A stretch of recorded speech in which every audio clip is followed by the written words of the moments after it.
got Randy Elias here from the Benzinga News Desk. What's up, sir? What's going on? Missed you last week. We had biotech. We bumped you. Yeah, you guys replaced me. We replaced you. That's all right. It happens. Yeah, it is what it is. All right, let's talk market here. What are you seeing out there?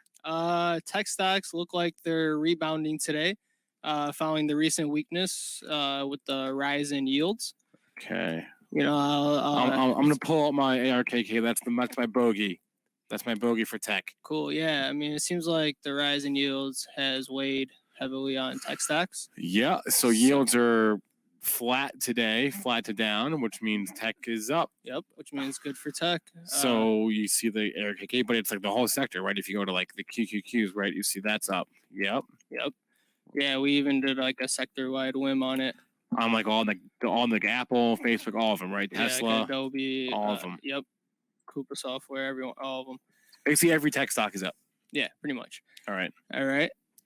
So that was on my radar this morning. And then also what was on my radar was the Biden infrastructure plan. Yeah. They mentioned something about EV charging stations.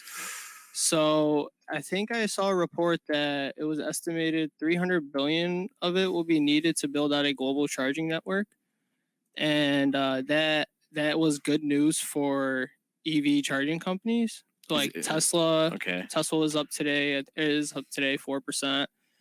Blink Charging is up like 8% on it. What's the other one? ChargePoint, right? ChargePoint, yeah. CHPT. Yep. CHPT was up on it. What are the other ones? I'm blanking. Plug Power.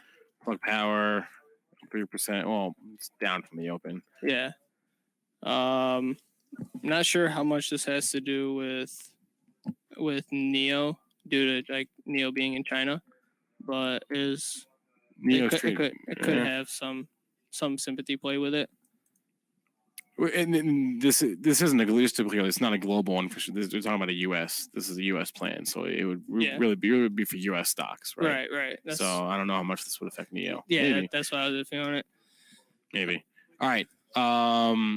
What else? We've got infrastructure today. That's going to be at 4:20 is the press conference. So I was just watching infrastructure stocks. We saw U.S. Steel had a big run yesterday. So that's like one of your go-to infrastructure plays. XLB would be the other one, which is down today actually. But those would be like your go-to infrastructure plays more broadly. And then as Randy mentioned, whatever they say about EV charging or incentives or anything like that. Yep. I would go ChargePoint and Blink first. Yeah. And then you can see that's where the market is today already. So for sure. What else is on your radar? We had a couple notable upgrades this morning. Upgrades? Yeah. I know these guys just talking about ratings, but we have not been giving a lot of love to the ratings. Let me go to my calendar that I basically don't even look at anymore. To be honest with you, I haven't even looked at this ratings calendar in a couple of weeks because analysts have just not been moving stocks like they used to.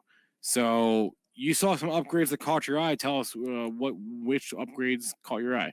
Well, first, Apple. Apple got an upgrade from UBS. Wait, this is UBS. Weird. Hold on. Let me fix my calendar because I'm missing the. Yeah, that's better. I'm missing the symbol of the stock. All right. Apple. Yeah, Apple got an upgrade from UBS. Apple upgrades from UBS. When's the last time we had an upgrade from Apple?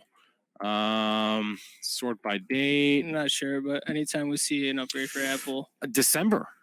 No, or was November? What was that? November 30th. That's the last time we got an upgrade from Apple. So yeah. But that's because, why is that though? It's because most analysts are already at buy and outperform. So it looks like one of the holdouts, UBS, is saying, all right, you got me. Yep.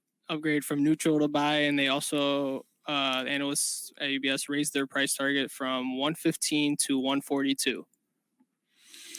All right, so we got one less neutral. Looks like the only neutrals we're seeing from the street on Apple are Bernstein and Credit Suisse, and all the other big boys more or less are at buy. Overweight, buy, outperform, same thing. So UBS joining that club today.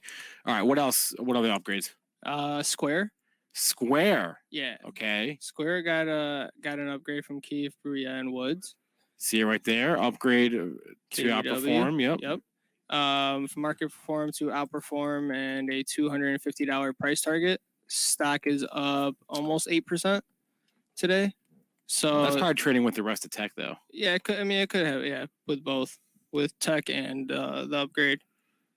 Geez. So same kind of story here, right? You see most of these analysts are already at buy or outperform. This is a history of every rating for Square we have in Benzinga Pro. Is it sorted by date? Sorted by date, yeah. And so you can see they're like mostly all already bullish. You see like one sell rating, right? The rest of them are overweight buy, outperform. So Keefe, Briette, and Woods is upgrading Square this morning. And any more that caught your eye?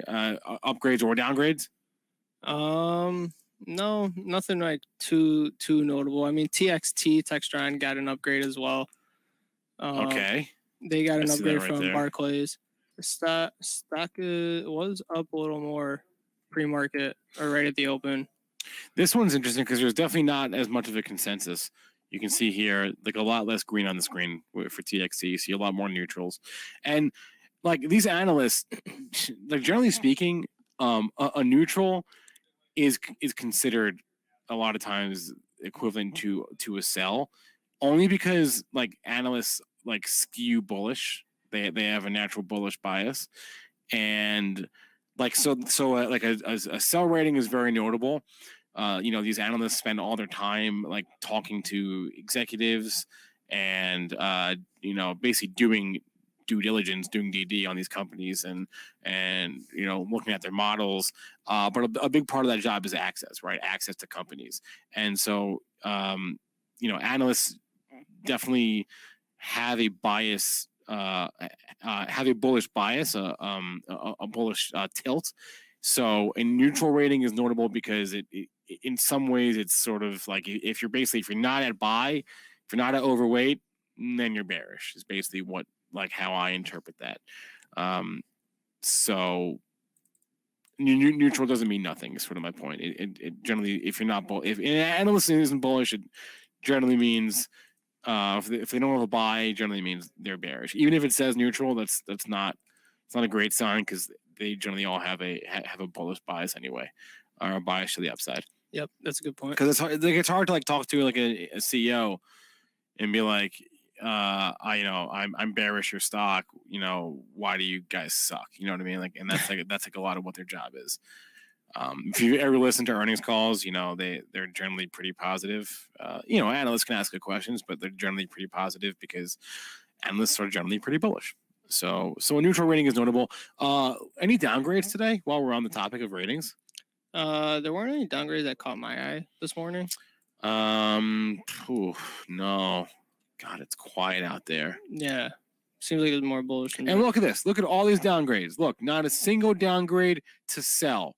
They're all to neutral. That's my point. That's my point right there. Oh, there's one. Sorry. Yeah, I think there's one underweight, right? There's BP. Okay. Yeah. So Morgan is bearish BP. All right. So I bet you BP's down today. But then again, it trades with oil. So what else caught your radar? Anything else? There was a cannabis M&A today. Really? GNLN? Yeah, GNLN. Green Lane Holdings. Okay. 37%. They announced a merger agreement with Kushco. What? Did not see that. I'm sure it came out at 5 a.m., I think. I'm sure we'll talk about this on Cannabis Insider later today at 4:30. But okay, so they're merging with Kushco. Yeah, Kushco shareholders will receive approximately 0.25 shares of Greenland common stock. I would assume it's exactly what was the ratio again? 0.2546 to be exact. Okay, so it's an all stock deal? Yeah, I think, yeah. Okay. All right. They gave out earnings and they announced this merger agreement, but it's moving on the merger. So it's going to move with if it's an all stock deal, then what's Kushco? I don't even know the Kushco symbol. KSHB. I should have known that. And it trade to OTC, right? So then if that other company is going to trade with Kushco if it's an all stock deal, right? So just keep that in mind. What was the ticker on the other one again? GNLN. So GNLN will trade with KSHB going forward until that merger is complete. I didn't even see that. Wow. Yeah. Good call, Randy. Yeah, the PR came out think 5 a.m. So Uh, a is, little early. is Zach Hayball is noting Romeo Power? They had earnings, but they are also a charging play. So this is sort of flying in the face of the EV charging trade that we discussed earlier because it's down big time today. Actually, never really. Actually, wait, are we at the open? I think we're back at the open.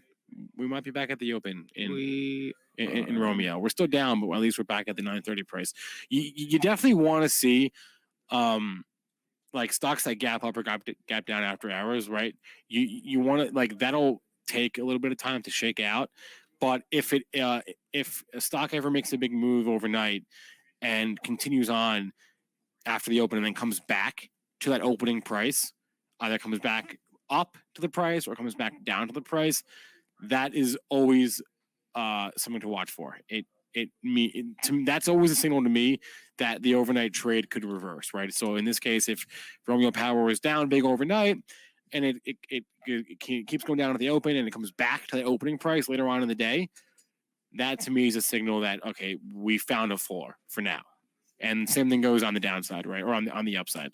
If stock is up overnight, keeps going up to the open and then comes back down to that opening print, then there's your ceiling. So I'd be watching Romeo. Looks like we are just about back at that opening price. Yeah, Romeo also provided guidance. They see their full year 21 sales. It was a large gap, between 18 and 40 million. Wait, that was for their fiscal year sales? Yeah, it says Romeo Power now expects its revenue for 2021 to be in the range of 18 to 40 million. Okay. I mean, look, we talked about this morning. If you're owning these companies, these are like early stage companies. You probably shouldn't even look, honestly. If you own Romeo Power for an investment, you probably shouldn't look. If you own it for a trade, that's one thing. But if you own it for an investment, I wouldn't even look at this stuff. I would just get this off my screen. If you're long-term bullish Romeo, because you don't care about the next quarter, the next year, or you shouldn't at least. If you have it for a trade, that's one thing. But these companies are so early. All these EV names, whether they're charging names or battery names or whatever, they're so early, so early. Yep. Randy, last thing, did you see the ARKX the space ETF yesterday? I'm just curious if you caught that at all. I did not. You did not? Unfortunately, no. So made its debut. This is a 1 day. We got no price data here. It's too early to tell. Can I? All right, I'm looking at it. Our chart's messed up on that. So it opened at 20. This is 1 day. 1 day trading. There's nothing really to say. But solar up and up. Yeah, I mean, I use the ARKK as my bogey. They all kind of trade together, even though ARKX is like weirdly more diversified, like it owns like John Deere and stuff. I imagine they'll all trade together. So, all right, Randy Elias is from the Benzinga News Desk. Joins us every week on Wednesdays to tell us what's on his radar, and we appreciate it. Thanks a lot, Randy. Thanks for having me. All right. Let's go. And I know SPAC's Attack is going to be a couple of minutes late today. So I'm going to go to the chat and look at a couple of things that are on y'all's radar. I saw Ross mention GEVO. Let me pull it up here and I'll get my charts back up on the screen in a second. I just want to see if there's news because if there was, I missed it. Bring my charts back. There we go. Didn't see any news on GEVO. So let's go to a chart, Ross. I always like to know if there's news, right? You always want to know, is there news out there? Because if there is news and you don't know it, you're the dumb money, right? So I always check if there's news. Because if there's news, that changes everything. If there isn't news, all right, to the chart we go. That's always my process, right? News first. It's like one of those flow charts, right? Is there news? No. Proceed to chart. Is there news? Yes. Understand the news, then proceed to chart. So let's look at. We are up today. Geez, Louise, this thing is real. This looks good. This looks really good to me. It's holding up because, like, you know, we've all seen this chart a gazillion times, right? Stock makes a big move, makes a high, comes back down. This is holding up though. This looks really nice to me. EA Trader for life. Thanks. Who brought this up? Ross Martin. Yeah, I like this chart. You can just like, I think it's Harlan Pine who used to come on Pre-Market Prep way back in the day, and his like core technical analysis was, if you can't decipher like the chart in 2 seconds, then you got too much crap on your screen, right? Like I have RSI, which I'm looking at a little bit, but not really, mostly because someone in the chat asked me to put it up there. But I'm looking at the trend, right? This is not rocket science. This is just looking at the trend, and this looks nice. Why? Because it's giving back those gains, but it's held. It's found a floor. It bounced off that level back. I guess that was March 5th, about a month ago now. You do see some temporary resistance. You see a little bit of a double top there, but got a nice little floor, nice little triple bottom there, quad bottom right there. Last few days, this looks nice to me. This looks nice. I would lean on those lows from yesterday or the day before, and then what's that, Monday? So I would lean on like the low $8 area. If it breaks below that, I would get out. But this looks nice. It's up big today with the infrastructure thing. So good pull, Ross. I like it. Yeah, solar up and up. ARKX did not make any trades. No buys, no sells yesterday, which I also found notable. So maybe it was because it was the first day, and I don't know. Okay, somebody just asked about COUR. We may have them. I probably shouldn't say it because it's not confirmed. This is an IPO, right? And so there's no chart data, right? Because it's an IPO. We're trying to book them for today. TBD on that. But working on Coursera for the for getting them on Benzinga today. If we do have them on, I'll let you know. But we have feelers out. I'll say that. Feelers are out. People have been felt. And if we do have them on, it'll be in the afternoon. I'll say that, around 4 o'clock. All right. Enough about me. Enough filler. You guys don't want that. Let's go to the specs. Bring it on. Mitch, Chris, are they into the Final Four yet? They better be in the Final Four.